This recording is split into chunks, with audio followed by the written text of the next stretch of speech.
Magandang buhay mga kainday! Nandito na naman po ako at nagbabalik sa inyong vlog. Please like and subscribe!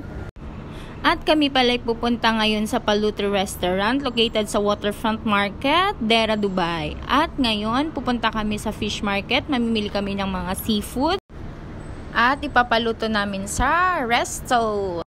Dito po pala sa Waterfront Fish Market, marami po kayong choices, madaming vegetable, beef, chicken, at may mga daing na po sila guys. Yun na po ang bago ngayon. At saka may mga fruits din po sila. Ngayon, nakabili po kami ng maluluto at kami pupunta na sa restaurant. I love Paluto. Ngayon, ang first step po namin ay ipapaway po namin ang nabili namin. Nung napaway po namin, pumasok na po kami at let's eat! Ito po yung nabili namin kanina. Ayan. Sinigang na salmon. Wow!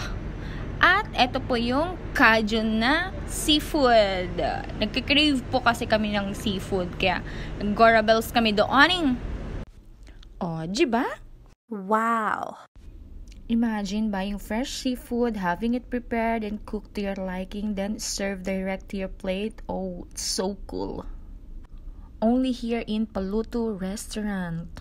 At saka guys, ang owner po ng restaurant po nito ay si Chef Boy Logro from Philippines.